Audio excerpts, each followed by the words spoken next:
Sino ba naman kasi ang hindi mapapabili kapag nakita mo yung tahong na ganyan kalalaki? Di ba? Napabili tuloy ako ng 2 kilo. Ayan, makikita nyo, malaki pa yan sa aking palad. Laki ng tahong. Ayan, so nalinisan ko na yan, na-scrub ng konti, nahugasan, nabanlawan. Tapos ang first step natin, papakuluan natin yan o papabukahin natin ang mga tahong. Naglagay lang ako ng konting tubig, tapos tinakpan, pinakuluan natin na may takip. Tapos hanggang sa bumuka lang lahat, magbukahan lang lahat ng tahong.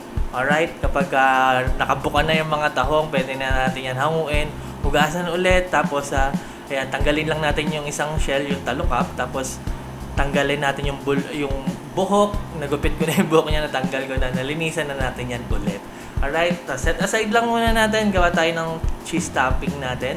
Melt ako dito ng butter, nilagay ko na agad yung bawang, no, habang nagme-melt tayo ng butter para talaga ma-infuse yung lasa ng ating bawang. Mahinang apoy lang yan, hindi natin ito toast yung bawang, papalambutin lang natin sa ating butter. Kapag malambot na, ayan, kung hindi salted yung butter nyo, maglagay kayo ng asin, alright? Ayan, tapos malambot na ang ating bawang, lagay tayo dyan ng 3 kutsara ng harina.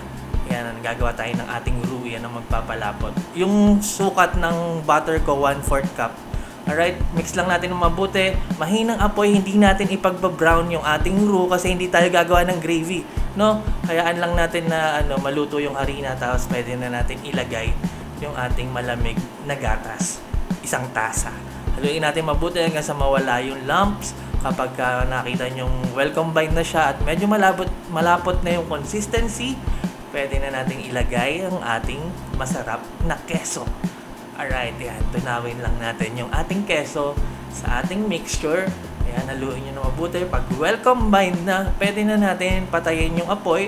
Additional ingredient, optional, maglalagay ako ng spring onions para sa dagdag na aroma, lasa, at kulay. Para vibrant, no? Pwede naman wala. Pero, di ba, mukha kasing mas masarap kapag may ganyan.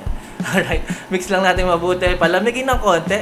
Tapos pwede na natin yan i-top or i-apply, i-coat sa ating mga tahong.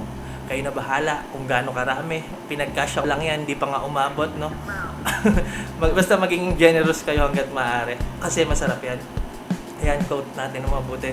Repeat lang natin yung process hanggang sa ma-coat lahat ng ating tahong. Yung iba nagbubudbud pa dyan ng panko breadcrumbs para sa extra crunch. Pwede nyo rin yung subukan.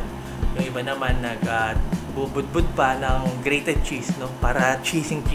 Pwede nyo rin yung gawin.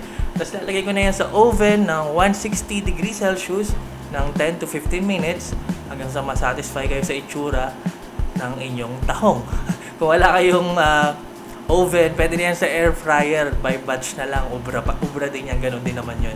Hayaan nyo lang yan kumulo-kulo. Kaya 160 ko lang sinet para kumulo-kulo yung keso sa ating tahong, no? Kaya kapag satisfied na kayo sa kulay, ayan, ganyan, okay na sa akin yan, perfect na sa akin yan, pwede nyo lang hanguin, and now look at that. Di ba? Sosyalin, kala mo sosyalin, no? Pero gawa lang sa bahay. Pero nakita nyo naman, napakadali, sobrang easy. So kung may bisita kayo, pwede nyo silang ma-impress, no? Akala nila ang hirap nung ginawa nyo, pero ganyan lang. So, ma-impress din sila kasi lalo pag natikman nila. Alright, kapag may budget kayo, bili kayo ng mozzarella, no, para talaga may cheese pool. Yan. Pero kung wala, pwede rin naman ganyan. Masarap pa rin naman yan, di ba? Ayan, maraming salamat sa panonood. Kung gusto nyo pa ng marami pang recipes, mag-subscribe kayo sa aking YouTube channel, Tipsy Goes Random. Follow nyo ako sa Facebook, Pimp Your Food. Follow nyo ako sa TikTok at Kev_Andrade. Maraming salamat sa palagi nyo panonood, pagtangkilik, pagsuporta at pagsubaybay. Ako po si Tipsy D. God bless sa inyong lahat. Peace!